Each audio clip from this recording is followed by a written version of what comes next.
Welcome back to my channel Indian classes में आपका हार्दिक स्वागत है। हमारा चैप्टर नंबर 2 है, क्या हमारे आसपास के पदार्थ शुद्ध है। मैंने ये चैप्टर कंप्लीट करवा दिया। वैसे होने में तो हमारे 8 चैप्टर कंप्लीट हो गए 9th क्लास में, लेकिन मैंने वो पार्ट में कवर करवा रखे हैं। पार्ट 1 पार्ट 2 करके कवर करवा रखा है। ये चैप्टर आज हम सिंगल वीडियो में कवर करने वाले, इसीलिए वीडियो को आपको एंड तक देखना है। इसमें सारे चैप्टर यानी पूरे चैप्टर के नोट्स कंप्लीट मिल जाएंगे।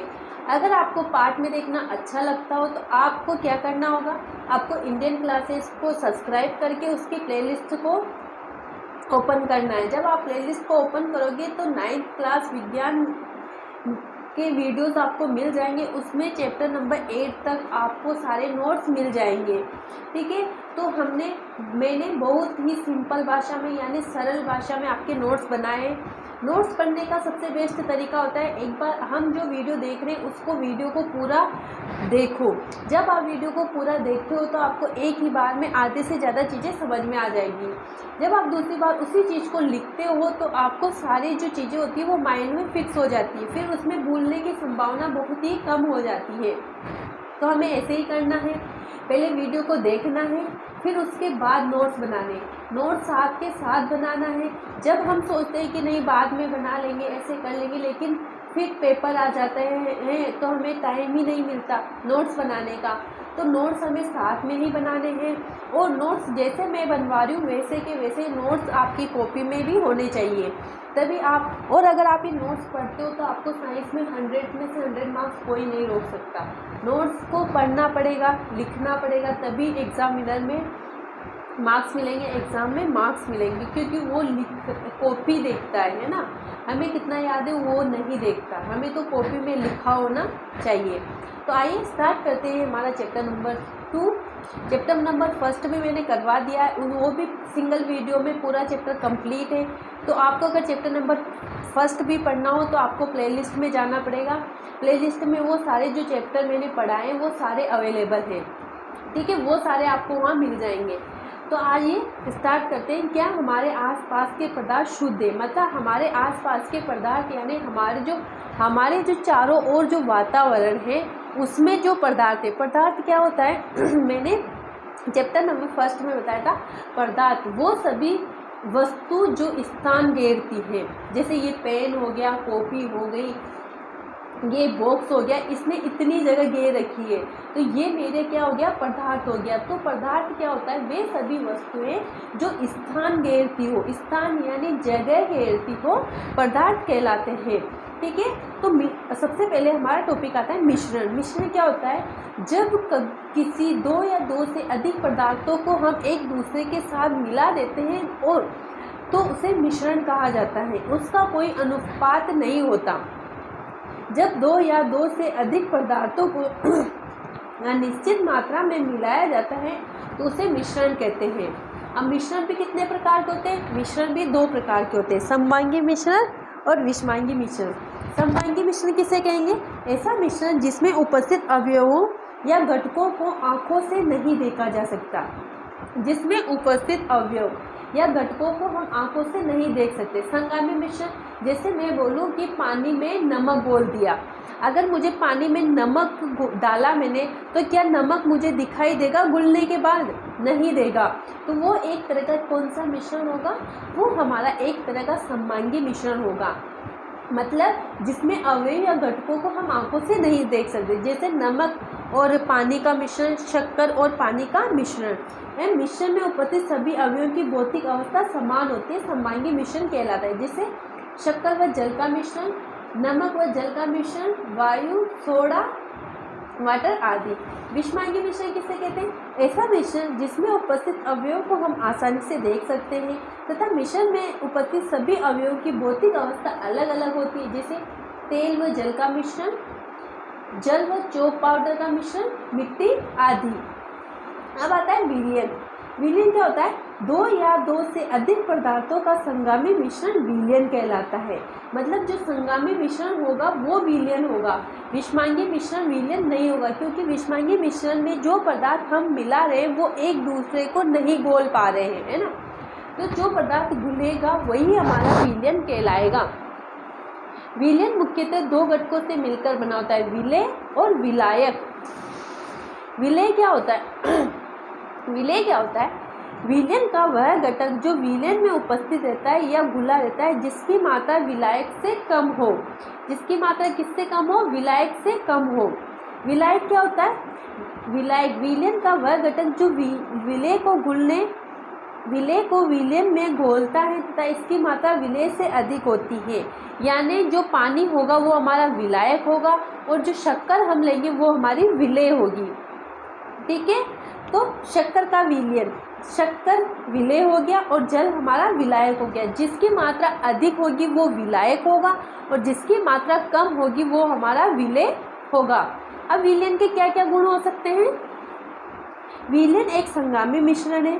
विलयन के कणों का आकार बहुत सूक्ष्म होता है जिन्हें हम नग्न आंखों से नहीं देख सकते। विलयन के कणों का आकार अत्यधिक छोटा होने के कारण विलयन में प्रकाश का मार्ग दिखाई नहीं देता। विलयन के प्रकाश को नहीं फैलाते, विलयन प्रकाश को नहीं फैलाते, इसीलिए विलयन टिंडल प्रभाव भी प्रदर्शित नहीं करते हैं। विलयन को अधिक समय तक शांत रखने पर भी इनके कण अलग अलग नहीं होते। मतलब अगर मैं जल और शक्कर का विलयन लूँ तो अगर उस पानी को थोड़ी देर में रख देती हूँ तो क्या शक्कर अलग हो जाएगी पानी से? नहीं होगी। तो ये इसका मतलब यही होता है कि विलयन को अधिक समय तक शांत रखने पर भी इसके कण अलग अलग नहीं होते हैं। अतः विलयन एक स्थायी मिश्रण है। विलयन को छानकर इनके घटकों को अलग अलग नहीं किया जा सकता। यानी शक्कर और जल का जो मिश्रण होता है उसे हम छान के भी अलग अलग नहीं कर सकते। ठीक है, अब आता है विलयन की सांद्रता। सांद्रता क्या होती है? किसी भी विलयन में विलेय पदार्थों की मात्रा विलयन की सांद्रता कहलाती है। किसी विलयन में विलेय पदार्थ कितनी मात्रा में उस विलयन में विलायक, यानी जैसे मैं बोलूँ पानी में शक्कर को लिए तो शक्कर कितनी मात्रा में पानी में घुली हुई है वह उसकी सांद्रता कहलाएगी। विलेय पदार्थों की मात्रा के आधार पर विलयन निम्न प्रकार के होते हैं: तनु विलयन, संतृप्त विलयन और असंतृप्त विलयन। सबसे पहले पढ़ेंगे हम तनु विलयन। ऐसा विलयन जिसमें विलेय पदार्थों की मात्रा कम होती है तनु विलयन कहलाता है। मतलब विलेय पदार्थ यानी शक्कर की मात्रा कम हो और पानी की मात्रा अगर ज़्यादा होती है तो उसे हम तनु विलयन कहेंगे, है ना। ऐसा विलयन जिसमें विलेय पदार्थों की मात्रा अधिक हो। और सांद्र विलयन किसे कहेंगे? जिसमें विलेय पदार्थों की मात्रा अधिक हो, यानी शक्कर की मात्रा अधिक हो और विलयन की मात्रा जब कम होती है तो उसे हम सांद्र विलयन कहेंगे। तनु विलयन में विलयन की मात्रा ज़्यादा होगी और शक्कर की मात्रा कम होगी तो उसे हम तनु विलयन बोलेंगे। संतृप्त ऐसा विलयन जिसमें और अधिक मात्रा में विलेय पदार्थ नहीं मिलाया जा सकता उसे असंतृप्त विलयन कहेंगे। एक लिमिट तक, मतलब जैसे मैं बोलूँ एक लीटर पानी में 1 किलो शक्कर घोलनी है, इससे ज़्यादा मैं शक्कर नहीं घोल सकती, तो इसका मतलब वो कौन सा विलयन हो गया? वो एक तरह का संतृप्त विलयन हो गया जिसमें और अधिक विलेय पदार्थ को नहीं मिलाया जा सकता। ठीक है। असंतृप्त विलयन ऐसा विलयन जिसमें और अधिक मात्रा में विलेय पदार्थों को मिलाया जा सकता है असंतृप्त विलयन कहलाता है। विलयन की सांद्रता कैसे ज्ञात की जाती है? सबसे पहले आता है विलयन का तापमान और द्रव्यमान प्रतिशत। तो ये हमारा सूत्र है, ये हमारा सूत्र है विलेय का द्रव्यमान बटा विलयन का द्रव्यमान इंटू 100। विलेय का यानी शक्कर का द्रव्यमान, कितनी मात्रा में हम शक्कर ले रहे हैं वो हमारा द्रव्यमान, शक्कर का द्रव्यमान बटा विलयन यानी जल का द्रव्यमान इंटू 100 करना है। तो विलेय पदार्थ जिसकी मात्रा कम होगी और विलयन जिसकी मात्रा ज़्यादा होगी उसको 100 से मल्टीप्लाई करना है। ये किसकी सांद्रता ज्ञात करें? विलयन की। अब विलयन का द्रव्यमान, विलयन का द्रव्यमान किस तरीके से ज्ञात करेंगे? विलयन का द्रव्यमान विलेय का द्रव्यमान बटा विलयन का द्रव्यमान, ये हमारा सूत्र हो जाएगा, इसको अंडरलाइन करना है। ठीक है, ये हमारे सारे सूत्र हैं, इनको याद भी करना है और अंडरलाइन भी करनी है।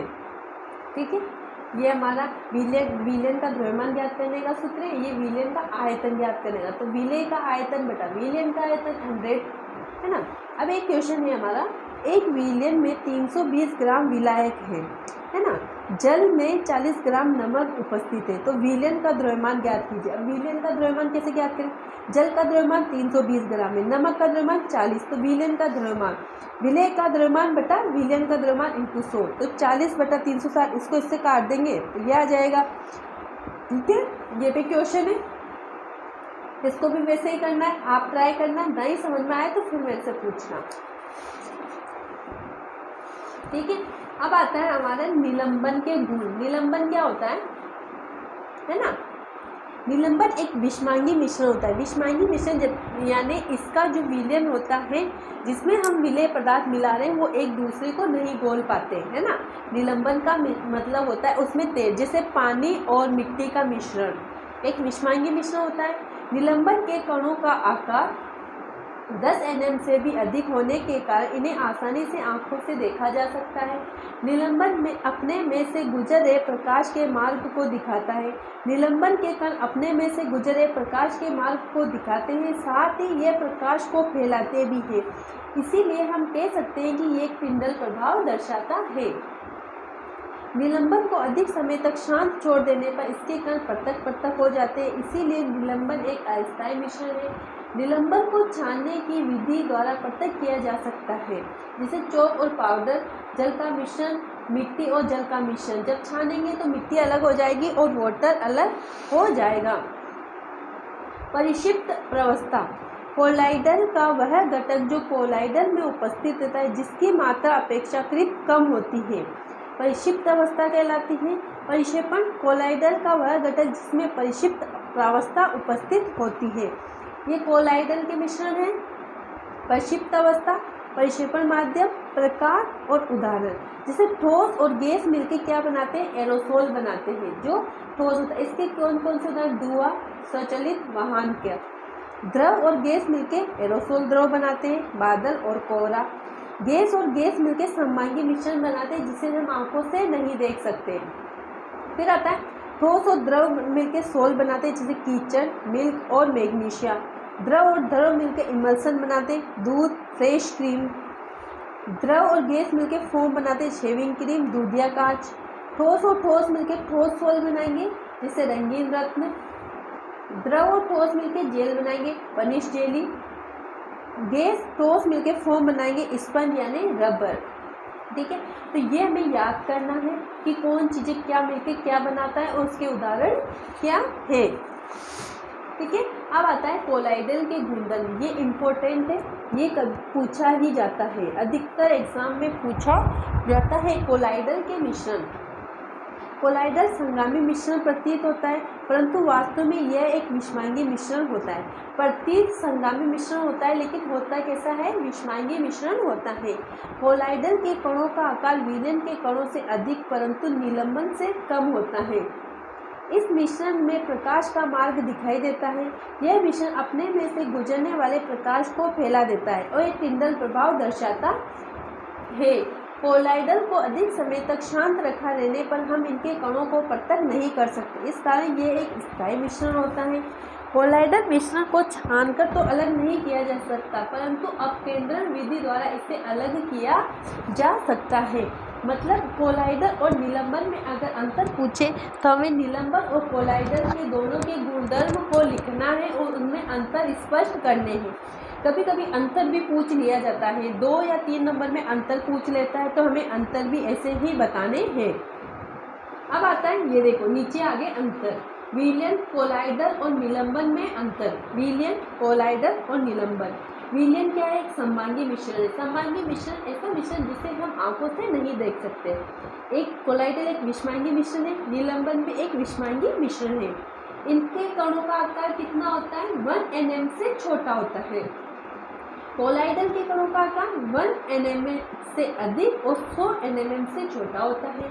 निलंबन का 100 nm से अधिक होता है। ये प्रकाश का मार्ग नहीं दिखाता, ये प्रकाश मार्ग दिखाता है, ये भी प्रकाश मार्ग दिखाता है। पिंडल प्रभाव नहीं दर्शाता, ये दर्शाता है, ये भी दर्शाता है। स्थायी मिश्रण है, ये भी स्थायी मिश्रण है, और ये एक निलंबन एक अस्थायी मिश्रण है। अस्थायी मिश्रण का मतलब यही होता है कि इन्हें हम छानकर अलग कर सकते हैं। ठीक है, अगला आता है पदार्थ की अवस्था में परिवर्तन। अब पदार्थ की अवस्था में किस तरीके से परिवर्तन लाया जा सकता है। मैं बोलूँ पानी, मुझे H2O की अवस्था में परिवर्तन लाना है। अगर मैं वाटर को गर्म करूँ तो वो गैस की फॉर्म में परिवर्तित हो जाएगा। अगर मैं वाटर को फ्रीज़र में रख दूँ तो वो ठोस की फॉर्म में परिवर्तित हो जाएगा, द्रव से ठोस बन जाएगा। अगर मैं उसको गर्म करूँ तो द्रव से गैस बन जाएगा। तो पदार्थ की अवस्था में किस तरीके से परिवर्तन किया जा सकता है। तो सबसे पहले आता है तापमान का प्रभाव। किसी भी पदार्थ का ताप बढ़ाकर या कम करके पदार्थ की अवस्था में परिवर्तन किया जा सकता है। वही मैंने बताया, अगर मैं पानी को गर्म करूं तो वो गैस में आ जाएगा, ठोस से गैस में आ जाएगा, यानी उसकी अवस्था परिवर्तित हो गई। और अगर मैं पानी को वाटर को अगर फ्रीज़र कर दूं तो वो द्रव से ठोस में आ जाएगा। तो किसी भी पदार्थ के तापमान को कम या ज़्यादा करके उसकी अवस्था में परिवर्तन किया जा सकता है। संगलन वह प्रक्रिया जिसमें ठोस पदार्थ गर्म होकर द्रव में परिवर्तित हो जाए संगलन कहलाता है। जैसे ठोस को गर्म करने पर अगर वो द्रव में परिवर्तित हो जाए तो यह प्रक्रिया संगलन कहलाती है। गलनांक क्या होता है? वह तापमान जिस पर कोई ठोस पदार्थ द्रव में परिवर्तित हो जाता है। वह तापमान जिस पर कोई ठोस पदार्थ द्रव में परिवर्तित हो जाता है तो वो फिक्स तापमान होता है गलनांक। किस तापमान पर वह ठोस पदार्थ द्रव में परिवर्तित हो गया वही तापमान हमारा उस पदार्थ का गलनांक कहलाता है। तो उस तापमान को पदार्थ का गलनांक कहते हैं। जैसे बर्फ का गलनांक -0 डिग्री सेल्सियस होता है, लोहे का गलनांक 1693 डिग्री सेल्सियस होता है, हीरे का गलनांक 3743 डिग्री सेल्सियस जो सर्वाधिक होता है। वाष्पन क्या होता है? जब किसी पदार्थ का और अधिक ताप बढ़ा दिया जाता है। ऐसी प्रक्रिया जिसमें द्रव पदार्थ को उबालकर वाष्पन में परिवर्तित कर सकते हैं। जैसे द्रव को गर्म किया जाता है तो जैसे जल को गर्म करेंगे तो वो वाष्प बन जाएगा, वाष्प बन के उड़ने लगेगा। क्वथनांक क्या होता है? वह तापमान जिस पर कोई द्रव पदार्थ गैस में परिवर्तित हो जाए। यानी गलनांक तो वो होता है जो ठोस पदार्थ द्रव में बदल जाए, और क्वथनांक वो होता है जिसे द्रव गैस में बदल जाए। तो वो निश्चित जो तापमान होता है वो हमारा क्वथनांक कहलाता है। जल का क्वथनांक कितना होता है? 100 डिग्री सेल्सियस। ठीक है, तो ठोस का द्रव में बदलना संगलन कहलाता है। फिर द्रव का गैस में बदलना वाष्पन कहलाता है। ठीक है, ठोस का द्रव में बदलना गलनांक होता है और द्रव का गैस में बदलना क्वथनांक होता है। संगलन की गुप्त ऊष्मा। 1 kg ठोस का उसके गलनांक पर द्रव में बदलने के लिए जितनी ऊष्मा की आवश्यकता होती है उसे संगलन की गुप्त ऊष्मा कहते हैं। जैसे 1 kg ठोस है, उसको द्रव में बदलने के लिए गलनांक 1 kg ठोस को द्रव में बदलने के लिए कितनी ऊष्मा की आवश्यकता होती है, वही ऊष्मा उसकी गुप्त ऊष्मा कहलाती है। वाष्पन की गुप्त ऊष्मा क्या कहलाती है? 1 kg द्रव को उसके क्वथनांक पर गैस में बदलने के लिए जितनी ऊष्मा की आवश्यकता होती है उसे वाष्पन की गुप्त ऊष्मा कहते हैं। ठीक है, 1 kg द्रव को उसके क्वथनांक पर तो गैस में बदलने के लिए जितनी ऊष्मा की आवश्यकता होती है उसे हम वाष्पन की ऊष्मा कहते हैं। संगलन क्या होता है? ऐसी प्रक्रिया जिसमें कोई गैस से पदार्थ को ठंडा करके द्रव में परिवर्तित नहीं किया जा सकता। ऐसी प्रक्रिया जिसमें कोई गैस से पदार्थों को ठंडा करके द्रव में परिवर्तित किया जा सकता है उसे संगलन कहते हैं। संगलन का शब्द होता है जमना, मतलब गैस को ठंडा करके जब हम उसे द्रव में परिवर्तित कर देते हैं तो ये हमारी प्रक्रिया संगलन कहलाती है। जमना या हिमीकरण क्या होता है? ऐसी प्रक्रिया जिसमें कोई द्रव पदार्थ ठंडा होकर ठोस में परिवर्तित हो जाए तो उसे हिमीकरण कहते हैं। जब गैस द्रव में बदल जाए तो उसे हम संगलन कहते हैं, और द्रव जो ठोस में बदल जाए उसे हिमीकरण कहते हैं या जमना कहते हैं। अगला आता है ऊर्ध्वपातन। ऊर्ध्वपातन वो मोस्ट इम्पोर्टेंट है, ये हमेशा पूछा ही जाता है। ऊर्ध्वपातन क्या होता है? ऐसी प्रक्रिया जिसमें कोई ठोस पदार्थ बिना द्रव में बदले सीधे गैसीय अवस्था में परिवर्तित हो जाता है ऊर्ध्वपातन कहलाता है। यानी ऐसा पदार्थ जो द्रव अवस्था में न बदल के सीधे ही गैसीय अवस्था में परिवर्तित हो जाता है उसे हम ऊर्ध्वपातन कहते हैं। तथा इन गैसीय पदार्थों को जब ठंडा किया जाता है तो ये बिना द्रव में बदले सीधे ठोस में परिवर्तित हो जाते हैं। ये प्रक्रिया निक्षेपण कहलाती है, जिसे कपूर, नेफ्थलीन, नमक और NH4Cl का मिश्रण।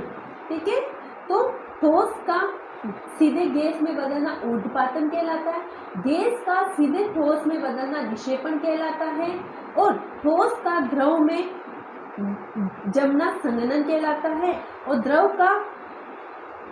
का ठोस में जमना हिमीकरण कहलाता है। द्रव का गैस में बदलना वाष्पन और गैस का द्रव में बदलना संघनन।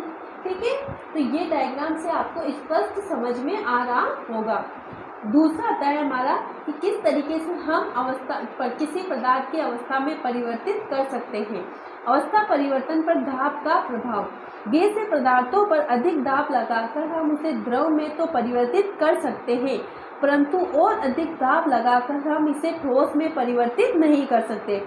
जैसे हम CNG गैस है, CNG गैस को हम दाब लगाकर उनको पाइपों के द्वारा घरों में पहुंचा सकते हैं, लेकिन क्या अधिक दाब लगा के उसे ठोस में परिवर्तित कर सकते हैं क्या?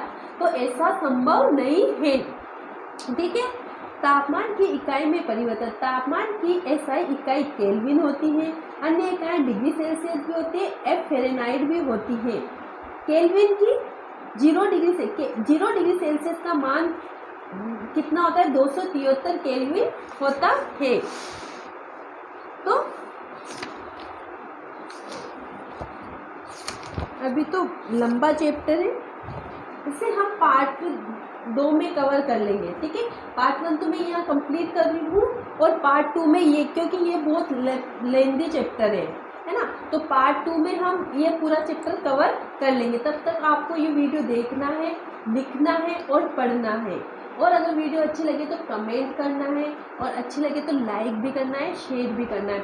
और हमारा ये चैप्टर बहुत ही लेंदी, इसीलिए हम इसको पार्ट 2 में पूरा कवर कर लेंगे। ये पार्ट 1 हो गया हमारा, पार्ट 2 में इसको पूरा कवर कर लेंगे। Thank you.